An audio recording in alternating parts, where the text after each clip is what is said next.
So about a month ago in August, Bethesda released a Doom and Doom 2 bundle. So this was basically Doom and Doom 2 from the 90s enhanced. It was released on PC and console, and day one actually it was put on Game Pass. So yeah, it got a lot of exposure, and it continues to have a lot of exposure. I know every now and then actually when I get on my Xbox, sometimes the bundle will be like on the front page of the Xbox dashboard. Now it looks like with this official re-release of these two games came an actual like official mod browser that is built into the games. Yeah, just like other big Bethesda titles like Skyrim and Fallout 4, they got actual mod support on both PC and console. It was kind of cool to see this happen to games that are basically 3 decades old at this point. It's pretty clear that Bethesda has all intentions to, keep this going with their future releases. I'm sure the next Elder Scrolls and the next Fallout, that will all have official mod support on PC and console. Now, with these official mod browsers comes more regulation and thus more censorship. Yeah, regular mod sharing communities and forums are definitely not as regulated as, an actual console game when that gets mod support, or just if the game creator like Bethesda just in general has control over these mod browsers. And that leads us to a little mod called Thatcher's Techbase. So this is actually a 3-year-old mod of Doom 2 by a man named Jim Purvis. So this is kind of a full game mod that is a lot more satirical than maybe other mods. The whole thing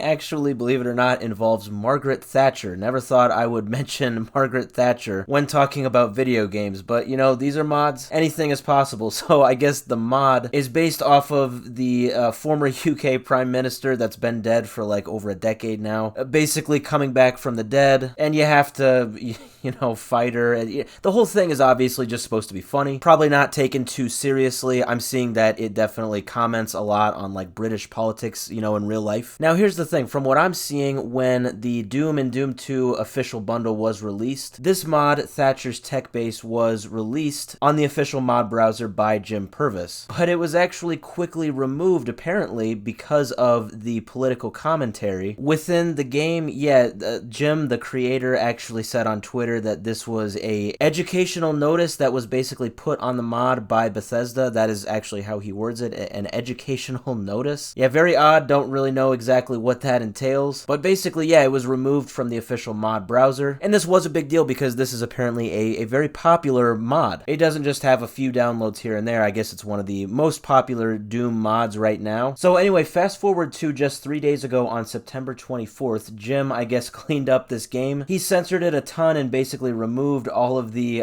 politics, I guess, from the game. And to me, just looking at these screenshots, it was kind of even more funny just with the censors kind of just slapped onto the game. Like, everything's kind of the same, but like Margaret Thatcher, for example, when you fight her, I mean, she's still the same, but she's just got like a smiley face, just copy and pasted over her face so it doesn't actually look like her. Well, I mean, it does. Everything else is the same, but it's just kind of thrown right on her face. But yeah, I mean, everything else in the mod dealing with politics just had like a big black censored bar over it. So everything was probably all cool. It was a bit goofy maybe, but I don't know, kind of reminded me of like a South Park episode with just like the big censor bar over it. Like, exactly what it is, but it just has to be censored. So yeah, he re-released the censored mod onto the official mod browser, and not even a day later, literally still September 24th, it looks like Bethesda removed it, and then on September 25th, he showed that he had an official notice from Bethesda, again citing his use of, quote, real-world politics, and then it also says that he, quote, deliberately disobeyed a ZeniMax employee. Now, ZeniMax is the parent company of Bethesda. I don't know why this Bethesda notice referenced their parent company. I don't think ZeniMax probably has much to do exactly with the takedown of this mod. But regardless, yeah, it looks like Bethesda is alleging that Jim didn't clean anything up, and basically the problems with the mod are still there. So once again, it was removed. Now, you can get this mod from other, mod sharing websites. It looks like it's on GitHub, but on the official mod browser, it's not on there. Now, my personal opinion with this, my own take on this, I don't think this really should have been taken down in the first place. I think if you're going to have a mod browser for your game, you have to know that you're opening the world to possibilities. I mean, you can't take down everything that you don't like. Not all mods are just like graphics packs and patches and stuff. I mean, there's going to be goofy stuff. The possibilities are endless, and at the end of the day, isn't that kind of the point of having mods in general in your game and, supporting this by having a browser with it? Now, I get it, you have to draw the line somewhere. I just don't think that it made sense to draw the line here. Like, why can't you have anything referencing politics in Doom.